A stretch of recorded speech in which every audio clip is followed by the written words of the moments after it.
अभी रिसेंटली हमने बात करी थी चाइना, जापान और उनकी टेक्नोलॉजी इनोवेशंस के बारे में जो वो अपने देश में ही कर लेते हैं बिना किसी की मदद के। यहाँ पर इंडिया भी काफ़ी कुछ कर रहा है, लेकिन पॉलिटिक्स है, करप्शन है, इस वजह से ये उनसे थोड़ा पीछे है, लेकिन फिर भी हम आगे बढ़ रहे हैं। यहाँ पर इसरो ने कई कमाल की चीज़ें करी हैं, DRDO ने कई कमाल की चीज़ें करी हैं। वो बातें मैं आपको ज़रूर बताऊंगा जिससे आपको भी प्राउड महसूस होगा इंडियन होने पे। मेरा नाम है भारत शर्मा, आप देख रहे हो देखो इसको। आशा करता हूँ आज का दिन आपको बहुत अच्छा बीत रहा होगा।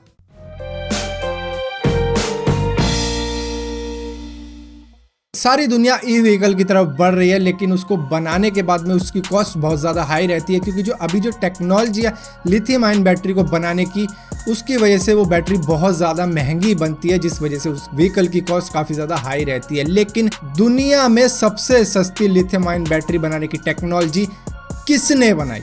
मैं आपसे पूछता हूँ, किसने बनाई? जी हाँ, आपने बिल्कुल सही जवाब दिया, इसरो ने बनाई।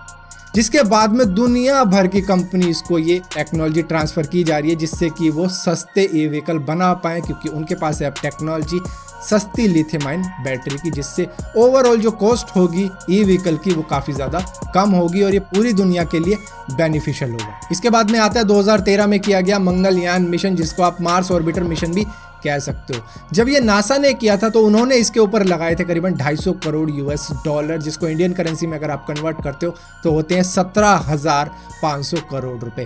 लेकिन इसरो ने सिर्फ इसे 450 करोड़ के बजट में ही कर दिखाया था, जिसमें इन्होंने 2,61,00,000 रुपए बचा भी दिए थे और वो वापस लौटा भी दिए थे। इसके बाद में 2017 में इसरो ने करीबन 104 सैटेलाइट स्पेस में भेजे थे, वो भी सिर्फ एक रॉकेट द्वारा, जो कि सबसे ज्यादा संख्या थी सैटेलाइट भेजने की पूरी दुनिया में। इससे पहले रशिया ने भेज रखे थे करीबन 37 सैटेलाइट, लेकिन यहाँ पर इसरो का प्लान था करीबन 83 सैटेलाइट भेजने का, लेकिन सैटेलाइट भेजने वाली कंट्रीज बढ़ गई, उनके सैटेलाइट्स बढ़ गए, जिसकी वजह से उन्होंने 104 ही भेज दिए। उनको विश्वास था अपने रॉकेट के ऊपर, जिसके बाद में ये मिशन भी सक्सेसफुल रहा था। इसके बाद में आता है 2018 में लॉन्च किया गया हाइपर स्पेक्ट्रल इमेजिंग सैटेलाइट, जिसको आप अर्थ ऑब्जर्वेशन सैटेलाइट भी कह सकते हो। ये एक तरीके से हमने बहुत ही एडवांस कैमरा स्पेस में छोड़ दिया है, जो हमारे देश पे ही नहीं बल्कि दूसरे देशों पे भी नजर रखता है, और इसी के साथ साथ एनवायरमेंटल चेंजेस को भी देख सकता है, पॉल्यूशन को भी देख सकता है, और इन पर पूरी स्टडी की जा सकती है कि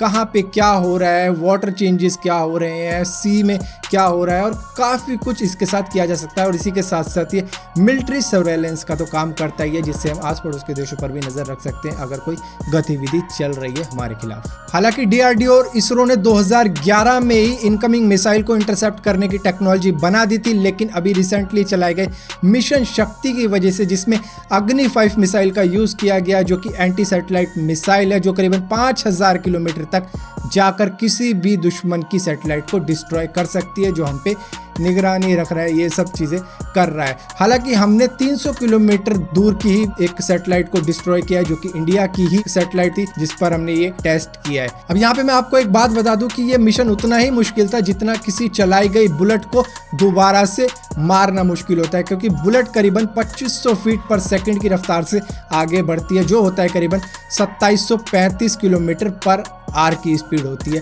और यहाँ पर जो कि सैटेलाइट घूम रही थी, ऑर्बिट कर रही थी अर्थ, वो चल रही थी करीबन 28,000 किलोमीटर पर आर की स्पीड पे, जो कि होता है करीबन 25,517 फीट पर सेकंड। यहाँ पर इतनी तेजी से मूव कर रही सैटेलाइट को अग्नि 5 मिसाइल ने डिस्ट्रॉय किया है। तो ये एक फक्र की बात है हमारे देश के लिए, क्योंकि ऐसा काम सिर्फ 3 ही देश कर सकते थे अभी तक, US, रशिया और चाइना। ये करने के बाद में हमने इस इलाइट कंट्री की लिस्ट में अपना नाम दर्ज करवा दिया है। दुनिया भर में कई सारे प्लेन क्रैश हुए हैं, कई सारे प्लेन मिसिंग हुए हैं, लेकिन उनकी वजह कभी भी मालूम नहीं चल पाई है, क्योंकि उनका ब्लैक बॉक्स कभी भी मिला ही नहीं। अगर ब्लैक बॉक्स मिल जाता है तो उससे ये मालूम चल जाता है कि कॉकपिट में क्या बातें चल रही थी, वो कितने एल्टीट्यूड पे था, किस स्पीड में था, गड़बड़ी कहाँ से शुरू हुई थी, वो एल्टीट्यूड का था जहाँ पे गड़बड़ी शुरू हुई थी, वो किस डायरेक्शन में बढ़ रहा था, ये सारी इंफॉर्मेशन मालूम चल जाती है। हालांकि एयर कंट्रोलर द्वारा भी काफ़ी कुछ इन्फॉर्मेशन मालूम चल जाती है, लेकिन जब एयर कंट्रोलर से संपर्क टूट जाता है तो सब कुछ निर्भर होता है उस ब्लैक बॉक्स पे जो ढूंढा जाता है बाद में। लेकिन जब क्रैश की साइट ना मिले या फिर क्रैश की साइट पे ब्लैक बॉक्स ना मिले तो काफ़ी कुछ दिक्कतें आ जाती हैं। लेकिन इंडिया के DRDO ने सेल्फ इजेक्टिंग ब्लैक बॉक्स भी बना दिया है जो क्रैश होते हुए प्लेन से खुद ही निकल जाएगा जब कोई दिक्कत उसमें दिख जाएगी, जिसके बाद में आराम से मालूम चल जाएगा कि क्या हुआ था इस प्लेन के साथ में। ये पूरी दुनिया के लिए एक अच्छी खबर है जिससे प्लेन क्रैश या फिर मिसिंग प्लेन की काफ़ी इंफॉर्मेशन मालूम चल सकती है। इसी के साथ साथ DRDO ने अनमैन्ड टैंक भी बनाया है जिसके अंदर किसी भी इंसान की ज़रूरत नहीं होगी, किसी सोल्जर को इसके साथ जाने की ज़रूरत नहीं होगी। ये एंटी टैंक माइन को भी डिटेक्ट करता है जिसके बाद में उनको क्लियर किया जा सकता है। इसी के साथ साथ एक वेरिएंट ऐसा भी बनाया गया है जिसको रेडिएशन वाले जोन में भेजा जा सकता है जहाँ पर बायो वेपन चलाया गया है या फिर न्यूक्लियर चलाया गया है, जिसके बाद में रेडिएशन फैल चुका है। वहाँ पर किसी भी सोल्जर का जाना सेफ तो होगा नहीं, तो इस वजह से इन टैंक्स को वहाँ पर भेजा जा सकता है। तो फिलहाल के लिए ये कुछ कमाल के काम हैं जो किए हैं DRDO और इसरो ने मिलके। हालांकि और भी कई सारे कमाल के काम किए हैं, लेकिन फिर भी जो दुनिया को सबसे ज़्यादा पसंद आए वो मैंने आपको बताया। इसी के साथ साथ और भी कई सारे मिशन और प्रोजेक्ट चल रहे हैं, जैसे कि इमीसैट सैटेलाइट मिशन हो गया जो जल्द ही होने वाला है लॉन्च, जो डिटेक्ट करेगा एनिमी की कम्युनिकेशन को। जो भी वो कम्युनिकेशन कर रहे होंगे आपस में, ये उसको आराम से इंटरसेप्ट कर लेगा, डिटेक्ट कर लेगा, जिसके बाद में ये अपने डिफेंस सिस्टम को वो बता देगा। और इसी के साथ साथ GSAT सैटेलाइट नाम का भी एक मिशन जल्द ही लॉन्च किया जाएगा जो इंडिया को करीबन 100 Gbps का इंटरनेट दे देगा। हालांकि दूसरे देशों में तो आ चुका है इससे भी तेज इंटरनेट, लेकिन इंडिया के अंदर जल्दी आपको ये भी देखने को मिलेगा। इसी के साथ साथ एक वीनस सैटेलाइट मिशन भी होने वाला है जिससे हम वीनस को ऑर्बिट करेंगे एक सैटेलाइट भेज के। इसी के साथ साथ कई देशों के और भी सैटेलाइट भेजेंगे अपने मिशन के साथ में। इसी के साथ साथ गगनयान मैन्ड मिशन चलने वाला है जिसके अंदर हम 1 हफ्ते के लिए अपने एस्ट्रोनॉट को 2022 में स्पेस में